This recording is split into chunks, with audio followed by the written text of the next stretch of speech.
Over 80 episodes later, and we're into season 9. With my guests, we'll be diving into all things leadership, teamwork, engagement, mental well-being, and high performance. We have the conversations that really matter, that put the human factor back into business, because we know that when we get people right, we get business right. If you want to find out more about how to develop an experience that brings out the best in people, get in touch. I'm your host, Lisa, psychologist and psychotherapist and founder of It's Time for Change. Thank you for joining me on Beyond the Water Cooler.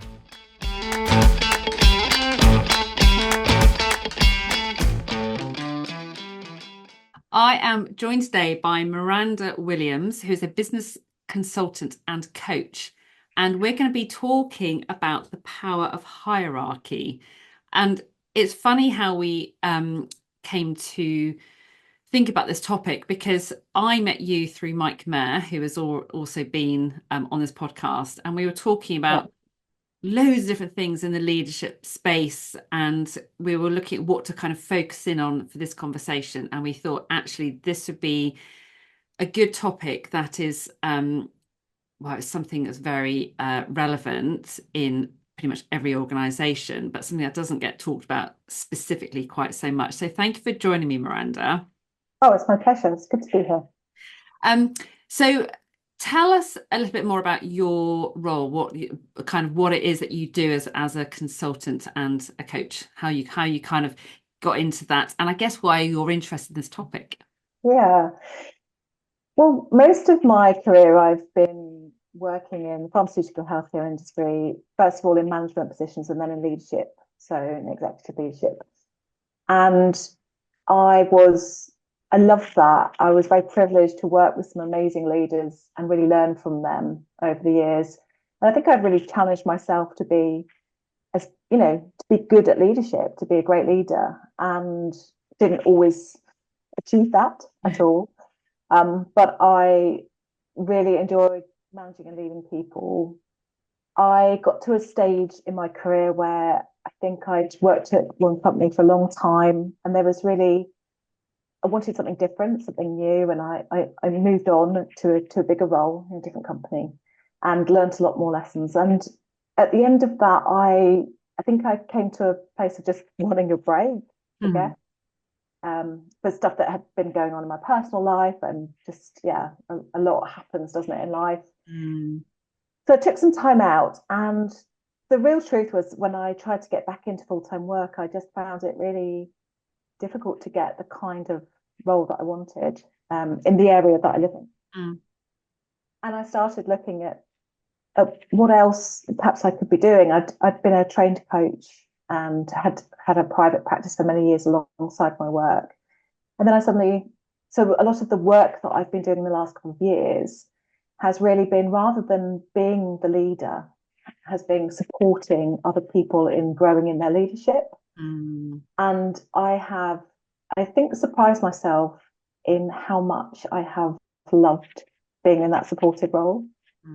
I've also been working with a scale-up biotech company, being very supportive in helping them with policy process and in the fundamentals of running a business. Again, I've been working with very small teams, supporting young people in the very early stages of their career, and I've just found it really fulfilling, and it has surprised me. So that's kind of sometimes the direction of our business is really something that surprises us, or we haven't quite planned on it being that way. It's not part of the plan, but that's where I've ended up. So I've ended up very much consulting, and for me that means really supporting people in their own development. I love it when things go slightly off tangent from a plan, because I always talk about my business, which has been going for probably about 14 years. It's constantly changing direction, and I don't think I've ever really had a proper plan. And I remember asking someone about that, and they said, "Well, don't worry too much about it, just see what happens." And luckily, stuff always happens, but it's quite nice when you just try new things and then Yeah, you get a real sense of, wow, I'd never thought of be doing that, and I absolutely love it. And it's yeah. that benefit of not having a Mm. kind of narrow view of what you want to do and just stepping out and trying new Uh, things. I remember one of my reasons for leaving was because I wanted to just work with different people, people that I would find inspiring. Mm. And that has been my experience over 4 or 5 years since I left that one organization. And particularly in the last year, I would say, the amount of people that I've met where I've moved into a completely different way of thinking. I've trained in some psychometrics. I've Yeah, met some really cool people that do different stuff. And I found that really inspiring. So I'm glad I made that yeah, decision and that took that risk all those years ago. yeah. So let's kick off by thinking about hierarchy to start with, because Yeah. kind of thinking about, challenging and particularly challenging upwards. But society works on, I guess, kind of general unspoken rules around hierarchy, and we have different people in different positions, whether they assume them with a kind of sense of authority and this is my position, or whether it's almost unsaid. Hmm. We have companies who talk about having a flat hierarchy. It's like, actually, we don't have a hierarchy here. Is there such a thing? Can we have a flat hierarchy when actually our world seems to be built on that level of hierarchy, even without it being kind of official? Yeah, I think the world has changed. I think the business world has changed in Mm, terms of hierarchy for the better. mm, And I was reflecting on that because the company that I joined probably 25 years ago, back in 99, at that stage, I remember that they were just getting rid of the executive dining room. mm. They still had the director parking spaces, and they were the Yeah. places that were right by the building. And I over that over my time in one particular company, I saw lots of changes, attempted changes in terms of hierarchy. And there were things like, because when I started there, it's stuff like if you were a director, you were allowed 3 visitor chairs in your office, and you had a certain dimensions of an office. And if you're a manager, you're allowed one, and the head office was allowed two. So all that kind of stuff. Mm, And I think over the years, that was eradicated. That was got rid of that, and that's for the better. I think what I found interesting, though, to your point about can we ever get rid of the hierarchy? Can we ever really have a flat structure? One of the jobs I moved into was a role, an operations role, in running a production department, and it was about 200 people. And what I found the culture within that is that they definitely people definitely there was an element that I think they wanted the hierarchy mm, in the sense that they wanted to know who the boss was and who the boss's boss was. And that in that culture felt important. And I remember moving into that role and wanting to be very on a level with people mm. and wanting to be approachable. And I remember what I did was I could have had an office, but I chose to create and sit with people in the open plan. And the office that I would have had, I said, oh, go and do, ask someone, could you kind of go and do something with it? And they got these secondhand sofas from another part of the building that were available. And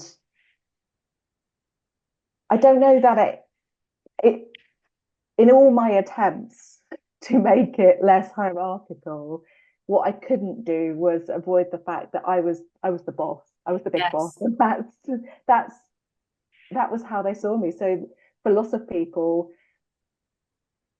my attempts, they probably appreciated my attempts, but they still had that kind of fear. So for some people, it was a real fear. It was a real respect. It was kind of, oh, right, she's the decision maker. You're not going to impress her. Mm, And it's very hard when you're in that to try and try and help people feel comfortable. So I think you can definitely do some things to flatten and get rid of some hierarchy. yeah. but I think for some people it is there. I feel like it's in us. Yeah, I mean it's almost that the nature of what your role is makes you, it gives you that sense of authority, but you can break down. I mean, it sounds like what you were doing um well, even if it wasn't flattening the hierarchy completely, was actually just breaking down some of those barriers, like the height of some of those walls between kind of different levels of the organization. So it actually made you an approachable Mm. boss. So although you're still in charge, you're someone who is making themselves accessible, and you're very much communicating, I'm one of the group. I'm not, it's not us and them. There's no kind of Mm. physical barrier such as the office wall between you. So although we might not be able to kind of get over the sense of hierarchy because actually our roles do exist, we can definitely do things which I guess even like reduce the difference between the different levels. Yeah, and I think when as I was kind of thinking ahead of this conversation, I was reflecting on some of the things that we did as a leadership team to try and not be hierarchical as a leadership team. And I think some of those things were unseen by the people that we were leading, Mm. but it was important for our own. So people never saw that, but it was important for our own values. So Mm. one of the examples was I remember that in other parts of the business with some leadership teams, there was kind of the thing about company phones. So you could have a company, you could have an iPhone if you were a certain level, Yeah. but everyone else had to have Another uh, one. another whatever the cheaper option was. And our challenge for us as leadership team, it was something that was very important, which was, well, it's about your need. If you Mm. need a company phone, have a company phone. If you don't need one, don't have one. But it's not a perk in that sense. It's not like, oh, I have the flashiest one because I'm paid more and I'm more senior. So Yeah. we took decisions like that to say, no, actually we're not going to be any different. The expense levels that we'll have when we go on business will be the same as someone else. Mm. And I don't think people ever saw that, but for us, that was an important part of our values. Yeah, and I like that because so much that is tied up with that sense of status, isn't it? And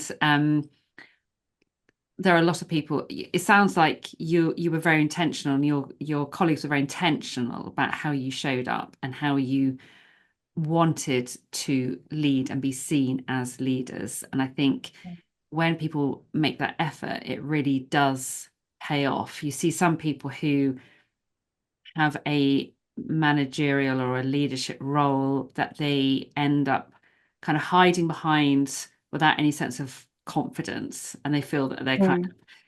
flailing around, not really sure what to do. And then you get other people who might assume that role and use it as a sense of power and control. And there's all the different ways that people can use that role. But when actually people grasp it as an opportunity to say, well, actually, this has been the policy for a long time, but is that really the right policy? Is that how we want to Mm. operate here? Is that how we want to come across as a leadership group or a manager group? That intentionality is so powerful. Yeah.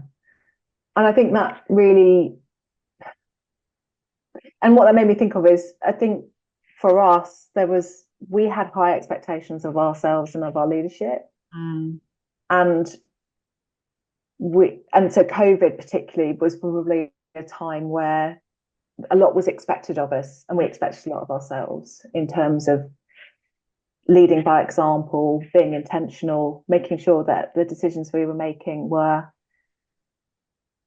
that we were living whatever we were deciding. Mm. So we set the direction of the business during that time, and we had to be sticking to whatever we said. So there was definitely a big intention from us.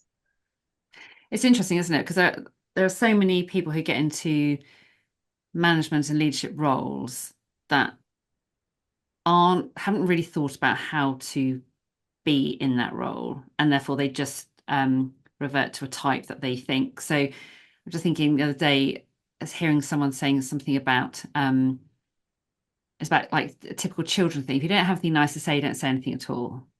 And it's almost like so in terms of when you're in a workplace as a leader, if I don't or any level, if I don't have something nice to say, if it's not positive, it's not going to be make someone feel really special and really lovely, then I just shouldn't say it. Which of course means you avoid having all the difficult conversations or the conversations that actually they're not difficult conversations, they feel difficult Yeah. because it's not a nice thing to say, so I mustn't say it. Or there's a sense of kind of I've got to be professional. And what does professional mean? Well, I've been brought up to think that professional is wearing this mask and always being in control. And you think about how many people end up in leadership and management positions who are basing it on all these messages that we have been fed since we were young in terms of how we're supposed to show up rather than Yeah. actually how we should show up.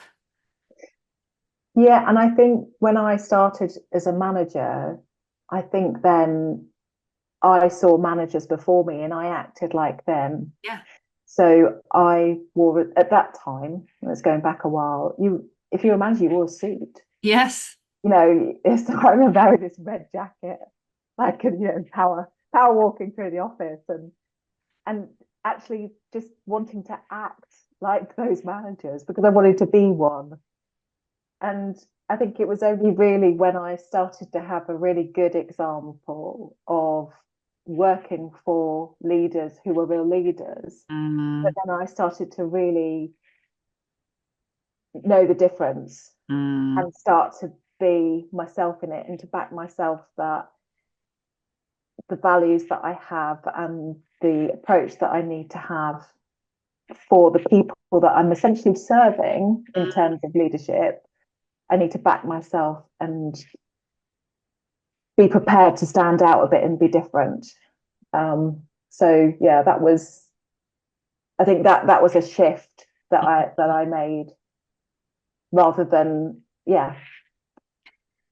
being the power dressing, striding, Yes. okay, telling Yeah. people what they needed to do.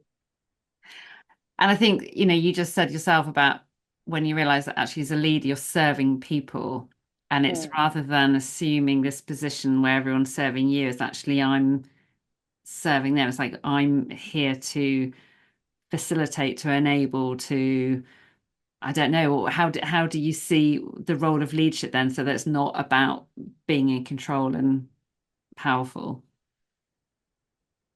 Yeah, I mean, in my role, in my leadership roles, you know, I was there to, I was a decision maker. I was there to set vision and strategy. I was there to inspire. I Mm, was there to engage and make sure people are moving in the right direction. So for me, that was my role. That wasn't always though how other people saw my role. mm, And and so leadership can be quite difficult because you're doing the things that you absolutely believe that you should be doing. And the people who work for you sometimes don't see the subtlety of what you're doing.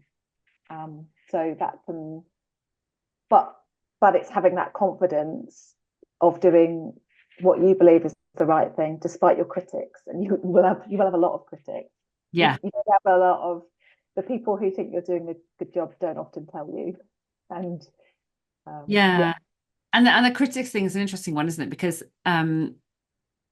you said yourself earlier about staying true to yourself. And I think when people want to be liked all the time, they don't want to have critics, they don't want to upset mm, anybody, then end up swaying from, mm, one place to another because they're not clear about who they are and what their role is and what they're supposed to be achieving. And I think, yeah. yeah, there's quite a lot of risk involved.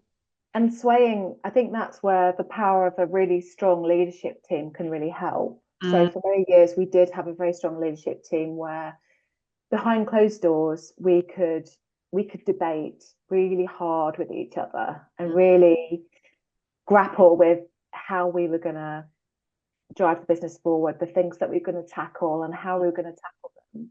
And I think once we'd grappled with it and we really were sure of it, then it was like You could go out and you could do what you needed to do, knowing that you've challenged yourselves and you believe you're going the right direction. And that made leadership a lot easier because you're all aligned. You might not be necessarily doing it with exactly the same style, Mm. but you're absolutely all trying to achieve the same thing. You're united in that. And I think that's that, or that almost kind of answers what I was going to unpick with you next, which is around like what is power? Because for some people, that sense of power is about being in control and yeah, however people define that. But for some people, it's about actually empowering and making opportunities happen, like being able to bring about opportunities for people to be able to perform really well and to be able to feel good about what they're doing and enjoy what they're doing and so on. And it's that interesting, I think, in terms of being able to influence other people at different levels. It probably depends on how people use their power in terms of am I the powerful one and I dictate and I can therefore come across as being quite, I don't know, like bullying or quite aggressive or whatever, or actually am I someone who is powerful in enabling people to step up and to make the most of opportunities that are around and about enabling people.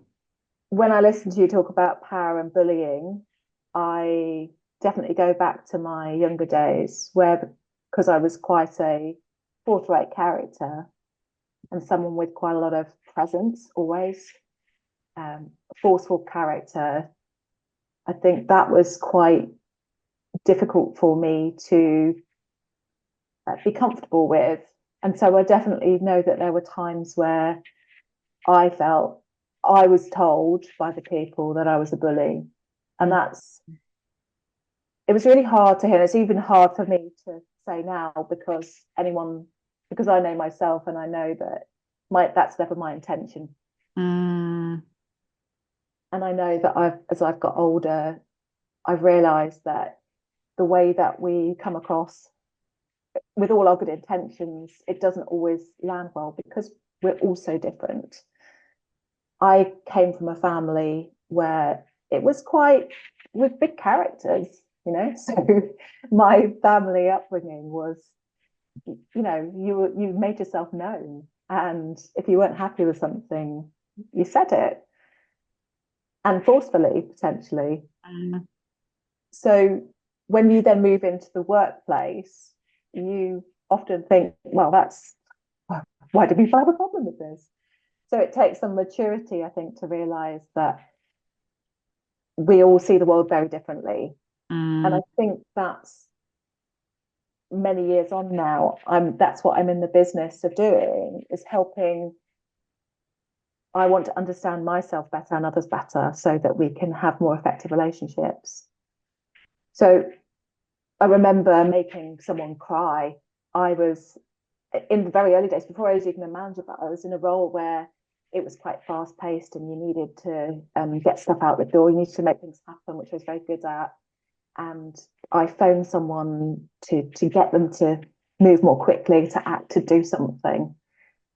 And the next thing I know, her manager is stood at the door of my office that I shared with a couple of colleagues. And he completely told me off. That is not acceptable. She's in tears. And I honestly couldn't have been more shocked Mm. that I had this effect on someone. Now, immediately whenever anything like that happens with me, then or now, I will want to put that right with the person. And I will say sorry. I will, for the impact I have on them, I want to try and resolve it with them. So I think certainly in the early days, I got very good at doing that until I learned, okay, I need to think about the impact I'm having on people. So I think sometimes it's not misuse of power, it's just a misunderstanding of the impact that you have on people. And Mm. I think and as we've seen in the press and stories, there is also misuse of power, people who don't have the best interests of their people at heart. And that can be very for those people in those positions that have the power to hire, fire, to make decisions about people's livelihood. That can be a very dangerous mix. And if you don't have people in your team or working for you that will challenge your decisions, your behavior, then you can see why people find themselves in situations where they have caused a lot of misery for people because of the abuse of power. Yeah, and I think you've raised a really good point around it's not that a lot of people, it's not that they're intentional in terms of coming across as being bullying or aggressive or whatever. It's actually they don't know a different way or they don't know the impact they're having. And it Yeah. does take someone to be able to feedback, ideally not telling you off in front of your peers because not necessarily very empathetic, but for people to be able to feedback about the impact, because that's the way, we talk about emotional intelligence and so on and good communication skills, but we will always start from the place that we know is natural to us. And we're not going to shift that unless we have feedback that says Yeah. that actually isn't great because, and then we can feed that, that feedback loop means that we can kind of assimilate that and think, actually, yeah, maybe I need to try something different. And I think there are a lot of people, what you've just described, Miranda, is so it's not an uncommon story where people are doing what they think is the right thing to do without realizing how that's landing for other people. Yeah. And of course, it's not just the big characters that find themselves in that situation of being misunderstood. People who are more reflective and quiet, sometimes they are wrongly accused of lack of interest or passion or energy. Yeah. And that can be very far from the truth. So it can be tough to really understand what's going on for other people. But I think the more that we do, the better our Mm. team dynamics will be and better our leadership will be. So imagine, we've got so we've just been talking about that perspective from you being the boss, if you like. Imagine now being the other person where the assumption is you wouldn't speak, you don't speak to your boss in terms of telling them that you don't agree with something or giving some feedback or sort of challenging what your boss says. There's a real kind of unwritten assumption that we just don't challenge upwards. People find it hard enough actually challenging sideways, if you want to think about hierarchy, because they assume challenge is too closely associated with conflict, which is all really negative, and everything that people have kind of understand by those terms. So if we're thinking around people being able to challenge their boss, do you see examples of people being able to think about that, reframe that, or think about that differently so that does feel okay? I think what I was thinking about this, and one of the things that I think can be really helpful is to just see other people doing it. Mm, And I know leaders who have deliberately encouraged their people to challenge them publicly so that they see it being modeled. So I think that can be helpful. I think the other thing is leaders, and I was like this when I was recruiting people, I deliberately wanted to recruit people that would challenge me. mm, That was a real important part. I wanted people to be able to give me effective feedback, mm. and feedback that sometimes was tough to hear, and sometimes feedback that I wouldn't agree with. So I think it is very hard to challenge. I know that throughout my life, and even at school and in the early days of just Saturday jobs, Mm. I know that I always was more comfortable than most in terms of being the one to say, "Oh, I don't understand that." This Mm. is, that kind of stupid question moment where you think, "I'm feeling like this." So I think, and there are people, fortunately, in all walks of life who do have that. I don't think there are many of them, Mm. but I think they have a great responsibility in one sense to kind of be the ones that say, "Oh, yeah, I'm feeling this. This doesn't feel right." I don't think there's an easy answer for it Mm. because I still see it so much in all kind of areas of life.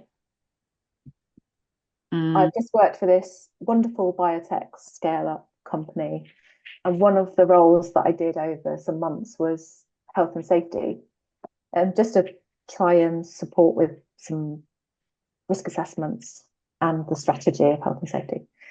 And I came across in one, when I did one risk assessment, just something that needed to be sorted. And it was quite urgent, it was quite important. And I remember the person saying to me, "Oh yeah, but that's," I won't use their real name, "but that's Gary. Gary's too busy to deal with this." Like, no, hang on. This is a legal requirement and needs to be done now. If Gary can't do it, find me someone who can. And let me, if you want me to speak to him, I will. So it it amazes me that still in life there's this, I don't know what that was for that person, this kind of deference, this hierarchy of, "Oh, I'm scared." And I think, like anything in life, the more you practice it and the more you role model it and the more you encourage it in others, the more it should become a normal part of life. And we definitely need more of it. Yeah, and I think that Gary situation is not uncommon, is it? And I think practice does help, and I think also encouraging people to make it's not personal. If you're wanting to challenge something, sometimes you need to take a personal stance, but in that situation, it's about you or the person you're working with not having to go and challenge Gary and suggest that Gary hasn't done the job he should be doing. But it's to say, actually, we recognize that this thing needs doing, and we know that that's supposed to be part of your role, but we appreciate you're already busy.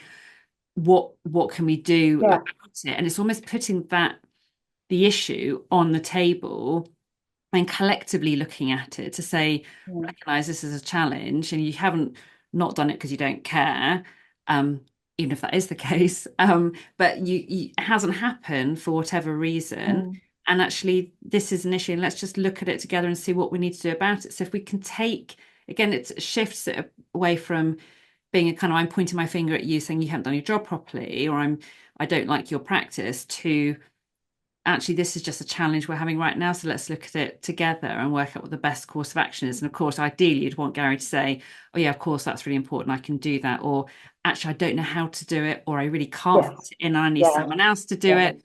But you actually find out what's really going on and you deal with it rather than kind of hiding for the fear of what it might bring up. Yeah. But I really recognize that it's very difficult to do. And even as quite a strong character, I find it hard to do. Mm. And even in senior positions, yeah, I, to challenge more senior people Mm. can be really difficult. The you call it like the silly questions, and I often use what I call the naive questions, where actually you often Mm. know the answer, but you're going to ask it anyway because it's going to bring up the point that you need to be brought up in an indirect way. And I think actually, you made a very good point around um actually if you're almost gifted in gifted with that ability to have that confidence to be able to put your hand up and say it, Mm. taking that responsibility on, knowing that by asking that question, there are going to be other people around you breathing a sigh of relief. Yeah. because they wanted to know, or actually maybe they hadn't even thought of the question that needs to be asked. But having asked you now asked it, they're like, actually, that's a really good question. And yes, it's good to know the answer. So I still this phrase comes up, doesn't it, about it's a silly question, or I know I Mm. shouldn't ask this, but when we can ask those questions, however we want to frame them, it's a really good way of just beginning, I think, to challenge, but in a very kind of um, gentle way, rather Yeah. than a kind of critical something Yeah. that's almost a comment or a narrative. Yeah. And I think sometimes as well, it's so the silly question thing. I think sometimes it's really even hard to think of the question. Yeah. And sometimes I think we don't realize that we don't always know what we're feeling uncomfortable with. Mm, One of the things I've learned as part of my coaching practice and training is sometimes it's about sharing what you're feeling uncomfortable with. So it might be just saying, there's something here that I don't feel comfortable with.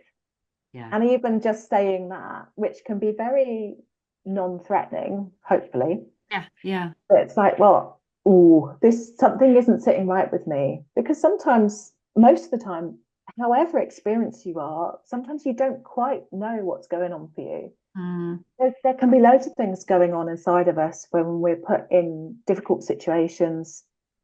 We've got emotions flying around. We've got, history. We've got, oh, what expectations there are of me. There's a lot mm, going on that we need to process. So sometimes, even if we just said, oh, I'm not sure what's happening here, mm. that could be enough to maybe trigger someone else for them Exactly. to say, oh, I don't know either. So it's that kind of thing. It's introducing a seed of doubt, isn't it? That Yes. there is something that needs to be explored a little bit further. Yeah. And I liked it when you said earlier about when a manager will invite, or you were saying you when you recruited people who to challenge you, and so you wanted people to be challenging for Mm. you, and I think when a manager in a meeting can make it clear what they want, or from their team, just what they want. This is Mm. how I'm going to show up. This is what I think my role is as your manager, which I don't think very many bosses do at all. But this is what I'm going to be doing and enabling. And this is what I see my role as. And this is what I need from you. And what do you need? What do you need from me? And asking those questions, because when you're then making it very clear, actually, from you, I need you to challenge me. And making sure that whenever you're having meetings, one to one or as a team, you're asking your team, right, what put on your kind of black hat if you're thinking about the bonus thinking hats, like put on your black Yeah. hat. What is wrong with this suggestion? What's wrong with this idea? And I'm inviting that challenge. And of course, the manager has to absolutely be okay to hearing whatever challenge comes up because you've only got to dismiss it Yeah. once or go, no, I don't agree with you, or shut someone down, and then Yeah. that's never going to happen again. And yeah, and that's a really good point. And I was going to say that I think if you do invite the challenge, or if you have people that will challenge you, Mm, you have to be prepared for what's coming your way, because sometimes you will be caught off guard. You might feel really, you'll probably feel really defensive. And I've definitely experienced all of those feelings mm, in some public situations. And I think that's where the main thing is, to acknowledge that and to say, oh, okay, I might need to go and think about that. I'm struggling with that a little bit. mm, Let's talk about it more, or let me go and think about it. So yeah, you do. It's not easy. You've got to be prepared to really go and look at yourself. So I remember um, someone coming to me and telling me that everyone was terrified of me, and I remember the guy coming along, and you can see that he was doing it so bravely. I think I really felt like he was speaking on behalf of people, and it was hard to hear. mm. Uh, and it caused me to have a lot of conversations with not just with him, but with other people. Mm. And actually, as a result of that conversation, although I I wasn't trying to create terror, that was not what I was aiming for. Um, but actually, I think part of it was probably people needing to see a more human side of me. And I think some people did, but not all people. So I started to share more of me and my life. And it's funny, isn't it, that people see you as the, like for me, it was like the director, the big boss of production. And actually, I'm a mum, Yeah. of I go home and cook the dinner and do the hoovering. I think sometimes I remember when I I'm divorced and my marriage was falling apart. And I remember I got to the point where I was able to share it with people without bursting into tears. And I remember this particular lovely shift manager. I said, "Oh yeah, no, I'm separated, getting divorced." And he just looked back at me and he said, "What? Oh, I thought. Well, I just thought you had a big house, a happy marriage, and a job." And I'm Yeah. like, "Well, no, I have this job, but I'm like Yeah. everyone else. I've got Yeah. stuff that goes wrong in life." I always remember when I was my first ever job was being a teacher, and I was a student doing my teaching qualification and being in a supermarket in Hull, I think I was in at the time, and being at the checkout and suddenly looking around and seeing one of my a pupil, primary school pupil from my uh, teaching practice class there with her dad. And I was standing there looking really scruffy, like in definite student mode rather than I'm looking like a teacher mode with a Mm. massive crate of beer. And so we're having a big party. And I just remember this child like yanking on her dad's arm, going, "That's my teacher." And they're just looking utterly alarmed. And I was like, "Yeah, it's the weekend. You don't roll." I think, but going back to, on a serious note, I remember working with a company and where there was some challenges going on in terms of they knew there was something going on and they didn't know what was the cause of it, but they knew it's a people issue. They're trying to work out the dynamic. And and actually as part of that process, some of the feedback came back about the MD, and she was the person who had asked me to come in to explore what was going on. And some of the feedback was about she could be quite scary. Now, the MD is one of the nicest people, and actually what was happening, and giving her some specific examples of why people found her scary. It actually just turned out to be moments when she was under huge stress because of stuff going on at work, and that stress was just spilling over. But of course, the fact that she then knew that because she had that feedback and she was open to hearing that because she wanted to address whatever was going on, um, she was able to then go and put that right. So, like you opening up more about yourself and showing that you're a human rather than just a boss, Mm. she was able to make sure that these people who saw her as being quite threatening or um, yeah, very kind of powerful and in control and almost quite distant, actually, she was then very aware of how she was engaging with them and made a point of engaging with them in a very different way. And actually, Yeah. almost to the point, I think she's some with some people, she was actually going and apologize because of specific instances. She was going and apologizing, saying, "I really didn't mean that to happen. I was feeling overwhelmed at the time." And I think that ability to apologize as well, because we all, regardless of Yeah. how self-aware we are and how clear we are about how we need to show up and so on. Yeah. When we're feeling stressed or overwhelmed, all that good intention goes out the window and we just end up resorting to being our true emotional selves and just needing to make it better afterwards. Yeah. I think you've hit on something there with the power of an apology. I think the power of a sorry Mm, for me is massive, mm, and in any relationship. And I think so often a sorry is quickly followed by a but or an explanation, or but if you can be genuinely sorry for the impact that you've had on someone, for what you've caused them, for the distress you've caused them, I think you just it's massive if you can really just say an unqualified sorry.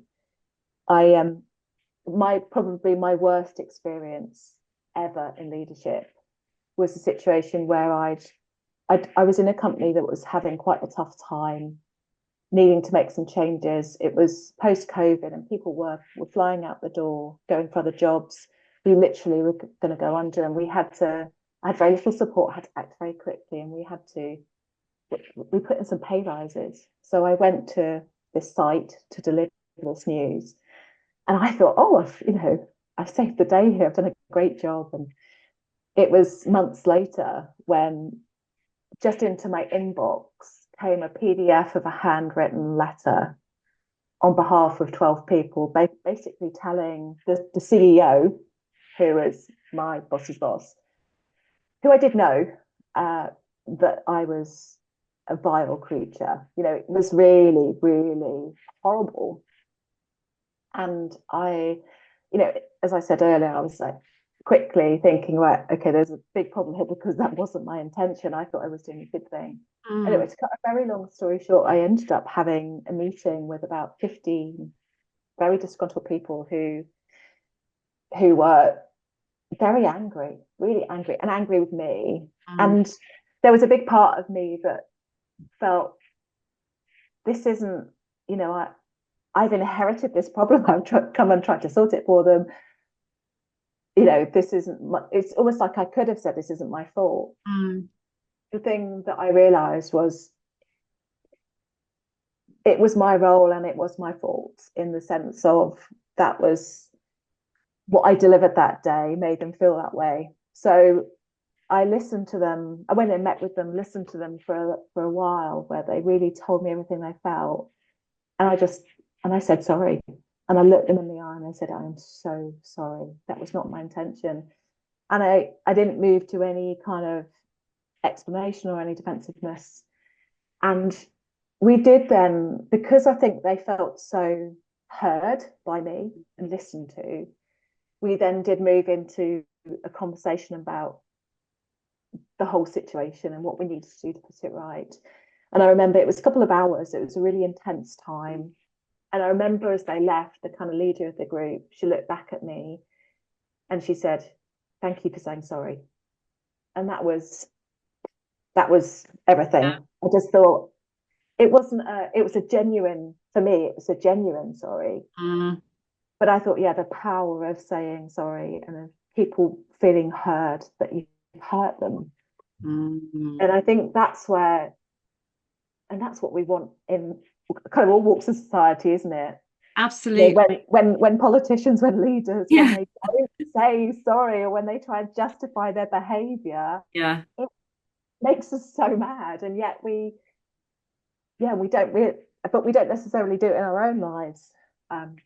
So that's, I think And not that's really having, important. yeah, that's sorry, and not having to explain, and it's like sorry, but like having to Yeah. try and explain it, because that just undermines it all, just the power of I'm sorry. And I think, the number of times I hear people say, well, I don't need to say sorry because I haven't done anything wrong.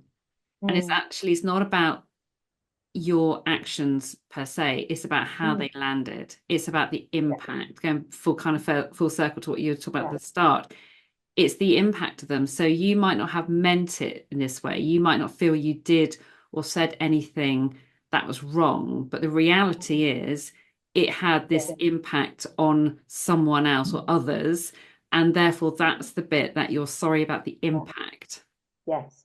And the truth of it was, in that situation that I shared, the business had let that team down Mm, long before me, mm, but I was representing the business in mm, that moment, and the mm, business had let them down, and they deserved an apology. mm. So yeah, sometimes it's being big enough to take on the sorry on behalf of people who've gone before you. So how else can, in terms of just going back to thinking around how we can challenge upwards like that. So if we think about in an organization, and there is that kind of, there is a hierarchy, whatever that looks like. And you made the good point, very accurate point earlier that it is really hard to challenge upwards. I talk with people about radical candor and about actually the need to be able to be quite direct in your communication, but to show you care as well. Yeah. So it's not if you're just too direct and you don't show that you care personally, like I genuinely care about you as a person, then I can just Mm. come across being too aggressive. If I just care about you too much, and you see this a lot, then people just shy away from giving any communication because they don't want to hurt your feelings. So it's a really hard balance to get. And I know lots of people struggle to get the balance right. They fall into being too sort of showing too much empathy or just being too direct without the kind of the right Mm. mix. I think I think for me, we need to do training on it. Yeah. We absolutely need to train on it. I had a conversation with a guy in his early 20s. I was talking to him about how to understand his motivation. And you could see at the end of the conversation, he was really got a lot from this. And he said, "Oh, he said, I've never thought about this, Mm, about understanding myself and what's going on for me." And I said, "Well, you wouldn't have, would you? Because you have never been taught it in schools. So we need to start teaching it a lot earlier." mm, I Sometimes you're fortunate enough to probably be in a family or friend situation where you can learn this. mm, We have to teach it in schools and we have to teach it in workplaces. I think one of the things that we did well in one of the businesses I worked in was when we had our performance development review, we always had a section that was feedback, which was two-way feedback. mm, And the purpose of that was designed to enable you to have that conversation with that person to say, okay, what do you what am I doing well as your manager? You mm. know, what could I do better with? And I know that it only gets better through practicing that. And of course it relies on the person to have some courage to, Yeah. to say something. But I think the more that we can do it in schools and in families, then it becomes a lot easier than in work life as well. And I think creating the space in workplaces to have those conversations, knowing that people who are in the workplace now generally haven't been taught any of this stuff. And Yeah, that's where, the radical candor example is a good one yeah, that I got from working with Jem Ellison, and when we were running a leadership lab around feedback and having the conversations that feel challenging. Um, yeah, and within a leadership team, we talked about the radical candor model, and everyone was working out positioning themselves yeah, on the quadrant and recognizing that how they're functioning actually isn't doing anyone any favors, and to get closer to where they need to be, yeah, what do they need to do, and being able to have those conversations with each other and being able to problem solve together and say, well, I'm here because that feels really uncomfortable, but I know that to get there I need to do a little bit more of this, or maybe I don't know what I need to do. mm, Talking to a peer, someone I trust in this group, and then give me some ideas about what they do or what they see me doing, what I could do slightly differently, and being able yeah, to explore that stuff in a space where everyone's there on a kind of level playing field. No one is, yeah, some people might be better at this stuff than others, but then the next time you have a conversation about something different, that will change around in terms of who's great at that thing. And I think it's just having that openness to be mm, vulnerable and to say, actually, I could do something better, and I wonder what that might look yeah, like. I wonder what that small step towards that would be, and I wonder yeah. if you, as my trusted colleagues, can help me identify what that might look like. So in the radical candor matrix, because I'm not familiar with that particular one, is it like a four-box model then, and you Yeah, plot yourself? yeah, and you want to be in the top right, Yeah, and actually, when people look at it, they're like, "Oh yeah, it'd be great to be there," but really, I'm over here, and there's a lot of people will be in that the sort of box. It's all about too much empathy and they just care about each other's feelings and no one wants to Yeah. say anything to upset anyone because we all work together day in, day out and we don't like upsetting people. But then it means that we are not challenging.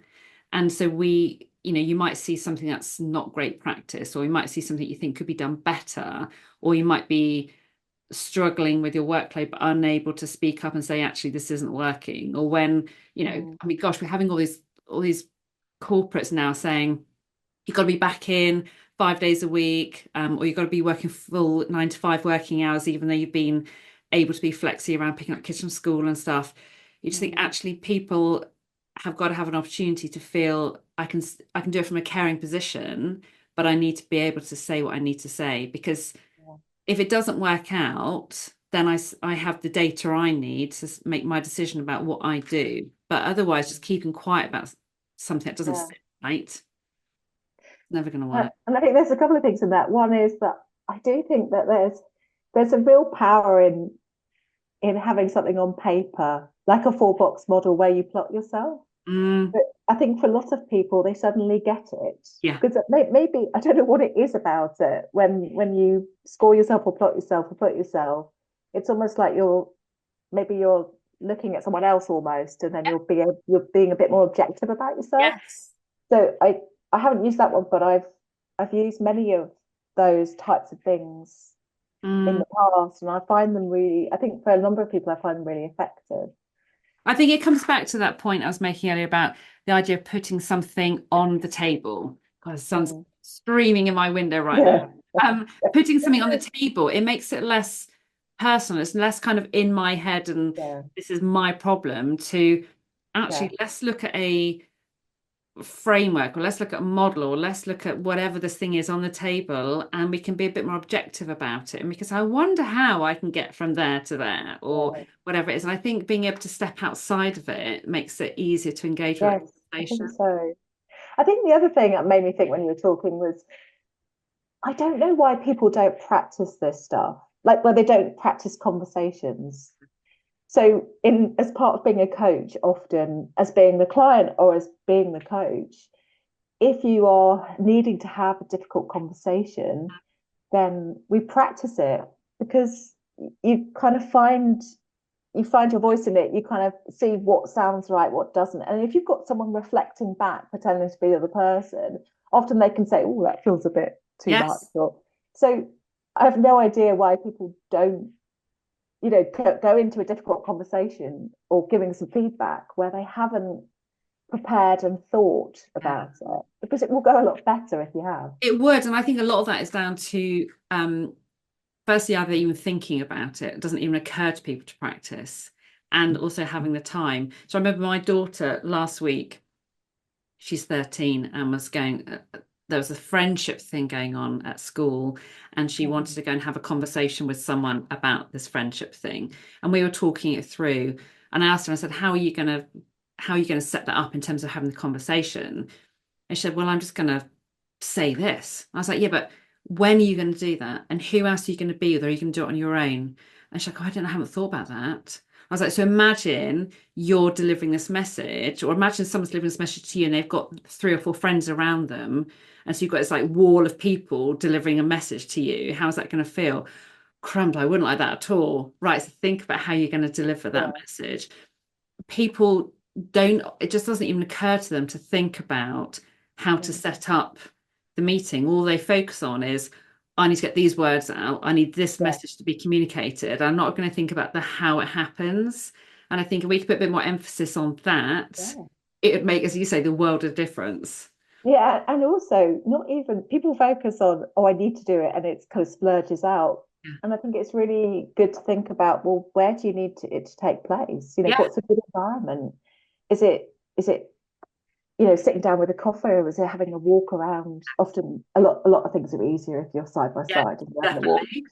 Um, all these things they're little extra factors, aren't they, that can make this stuff so much easier. For No. me, giving feedback to someone that's quite difficult, if you're doing it side to side, walking along, that's 10 times easier. It's so much easier. I always recommend that. Like just as soon as if you're inside, especially if you're sitting opposite each other, it makes it feel formal. As soon as you go outside and you just walk, it's immediately just sets the scene as being, your brain just goes, oh, this is much more relaxed. And then Yeah, if people are relaxed, they're much more likely to be thinking more clearly about what they're saying and how they're saying it than feeling under the spotlight of I'm under someone's gaze. yeah. Yeah. Gosh, have you got any? I'm just really aware of time. And I'm loving this conversation. Have you got any other advice about how people could consider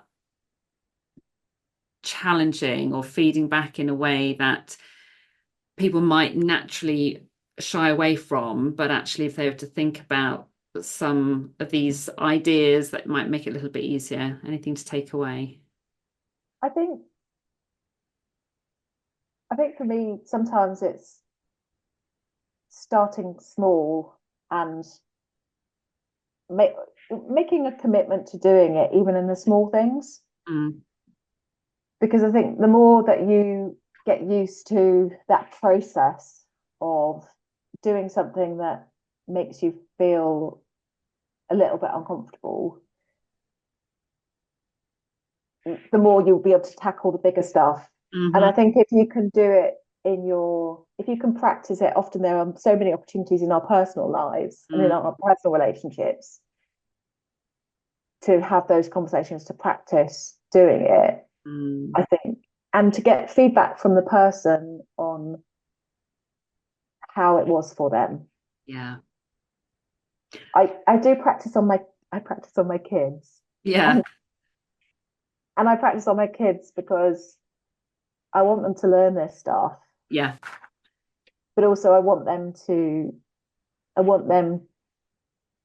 tell me tell me the impact I have on them. Mm, And I think, the more I do it, the better our relationship gets. Sometimes we do encounter, they're 15 and 18, we do encounter some difficult mm, conversations, and I think some people probably listening will think, oh, well, it's easy with your kids. I don't think it is. And I don't think it's necessarily easy with your family, even. I think you can find yourself in a situation where you're not actually being really honest with the people that are supposed to be closest to you. mm, I definitely I lost my dad just over a year ago, and since then I phone my mum every day now just to talk to her about her day, and sometimes we have some difficult conversations, and so it's almost like I'm always practicing yeah. and getting feedback on how it's landing. And I think that's really good advice. I was working with a company once doing one of the sessions was around emotional intelligence, and then they were coming back to they all took away some plans of what they were going to try and do or think about differently depending on what their strengths were and where they were looking to develop. They came back the following session and they most of them had said, oh yeah, we've practiced, but we practiced on our families first before Yeah, practical work because the opportunities lent themselves, like they were there straight away, and it was like yeah. it was much easier and I guess safer, because if Mm, you don't get it quite right in your family, families don't tend to judge because they don't expect you to be great at this stuff anyway. If you've already turned up, if you've never been good at showing empathy and you have a go at it and it doesn't go quite right, no one's going to judge you for yeah, that.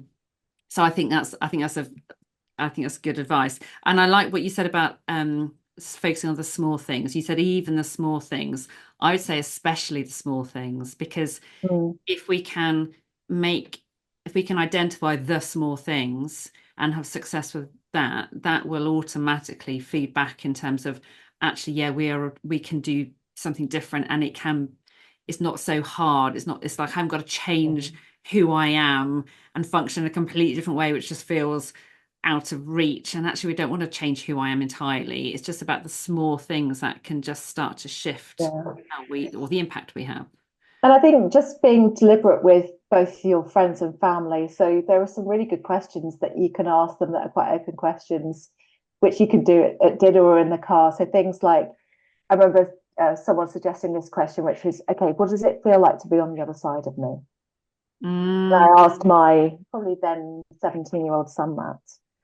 And I think then to hear his response to that, it's like, oh, okay. And he starts talking about what it's like. yeah. And often some surprising stuff comes up Yeah. because we don't always see ourselves as others see us. Yeah. So to Yeah. to get creative with some of those questions that will hopefully build that sense of understanding our relationship can be really helpful. Miranda, you have given us so much to think about today. I've loved this conversation because whoever people are listening to this, there is stuff that will resonate because essentially it's about being a human being and being able to engage in the conversations we need to have with other people, regardless of who they are or what level of a hierarchy they might be. I've loved your human stories, your real experiences that you've shared, and you've been very vulnerable today in terms of being very honest about stuff you haven't got right in the past. And I think when people can reflect on that and own that and learn from that and help others recognize that in themselves and develop, I think that's really, really powerful. So thank you so much for joining me in this conversation.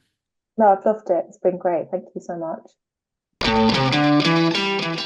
What have you taken from that conversation to think about or do differently? How has that inspired you to develop practice to bring out the best in people, including yourself? This podcast gets more listeners when people like you give a thumbs up on Apple or wherever you listen, and especially if you leave a short review. So please help be part of the movement towards creating workplaces that really provide the best experience for their people. And do reach out to me directly to discuss your challenges at work and ideas for development. If we're not already acquainted on LinkedIn, let's connect. All the links you need are in the show notes. And if you join the club, you'll be the first to hear about relevant updates and free downloadable resources that are part of developing practice and performance. Thanks for joining me today.